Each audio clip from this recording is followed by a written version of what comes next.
জানো তো আজকে না আমি কি জানতে পারলাম? কি? জান্নাতে নাকি স্বামী স্ত্রী দুইজনকে একসাথে থাকতে দেওয়া হয় না। হ্যাঁ, তুমি ঠিক জেনেছো।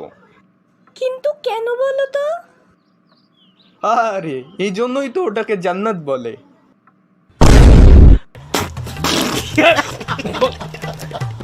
এই শোনো, হ্যাঁ, কি বলো? বলো তো তোমার আমার কি ভালো লাগে? আমার এই সুন্দর ব্যবহার না আমার এই সৌন্দর্য? এই দেখ, আমার এই তোর মজা করার স্বভাবটাই বেশি ভালো লাগে। এ বন্ধু, তোর চেহারার কি অবস্থা হয়েছে? আরে কেন, কি হয়েছে? কিছুই তো বুঝতে পারছি না। আরে তোর দেখলেই তো মনে হচ্ছে তোর উপর কোনো পেতনিতে ভর করেছে। খারাপ হয়ে যাবে কিন্তু বন্ধু, খবরদার আমার গার্লফ্রেন্ডের নামে কিছু বলবি না। अबे साले।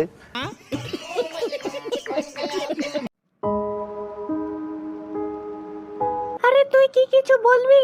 কি হয়েছে তোর? মন খারাপ করে বসে আছিস কেন? না মা, আমার আর একা একা ভালো লাগছে না, আমার একটা বোন চাই। তা কিভাবে সম্ভব? তোর বাবা তো এখন বাড়ি নেই, তোর বাবাকে আগে আসতে দে, তারপরে ভেবে দেখবো। চলো না মা, বাবাকে সারপ্রাইজ দেয়া যাক।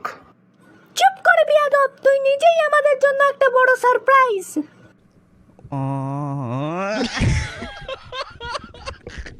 বন্ধুরে, তোর বিবাহিত জীবন তো খুব শান্তিতে কাটছে, তাই না? হ্যাঁ, কিন্তু কথা বলছিস কেন? আরে বলবো না কেন রে বন্ধু, তোর বাড়ির পাশ দিয়ে হাসির শব্দ বেশি আসে, তা এত হাসি খুশি জীবনের রহস্য কি? আরে বন্ধু, আমার বউ আমারে টার্গেট বানিয়ে জুতো চেলে আমার গায়ে মারে। যদি লাগে তাহলে ও আসে, আর যদি না লাগে তো আমি আসি। ব্যাস, ধন্যবাদ ভগবানকে, বেশ হাসি খুশি জীবনই কাটছে।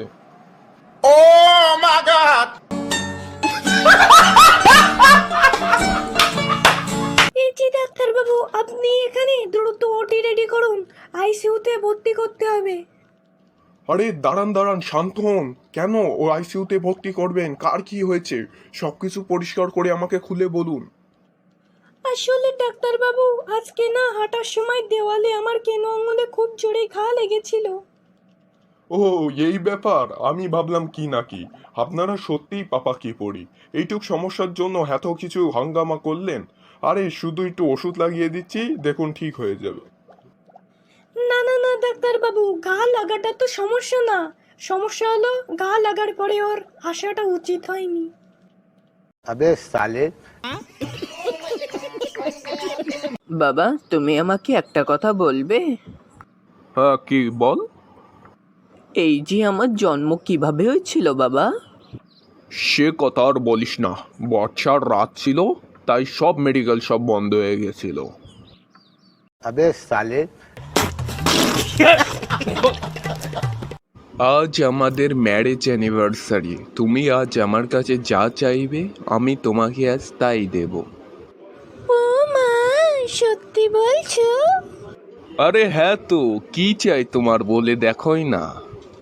বেশি কিছু না, আমি শুধু চাই তুমি তোমার বন্ধু শুভকে ডেকে দাও আর তুমি অন্য কোথাও চলে যাও।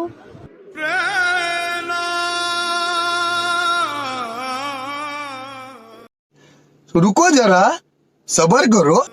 বৌমা, আমাদের বাড়িতে সবাই নিয়ম মেনে এক একটা পদের দায়িত্বে রয়েছে। যেমন আমি এই বাড়ির প্রধানমন্ত্রী, যেমন তোমার শ্বশুর এই বাড়ির আইনমন্ত্রী, তোমার স্বামী এই বাড়ির অর্থমন্ত্রী। তুমি কোন পদ নিতে চাও বলো? মা, আমি বিরোধী পার্টির নেতা হব, আর আপনার সরকার কিছুতেই চলতে দেবে না।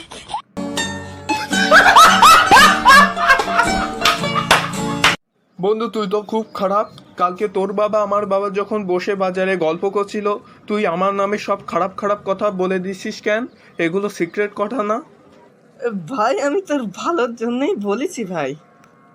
চুপ কর বেয়াদব, তুই জানিস কোনো বাবা যদি তার ছেলের নামে এত খারাপ খারাপ কথা শোনে তাহলে সে মারাও যেতে পারে। তুই কি আমার বাবার মারার চেষ্টা করেছিলিস? এই যে সুমন, তুই মাঠে বসে রয়েছিস, বাড়ি যেয়ে দেখ তোর বাবা হার্ট অ্যাটাক করে মারা গিয়েছে।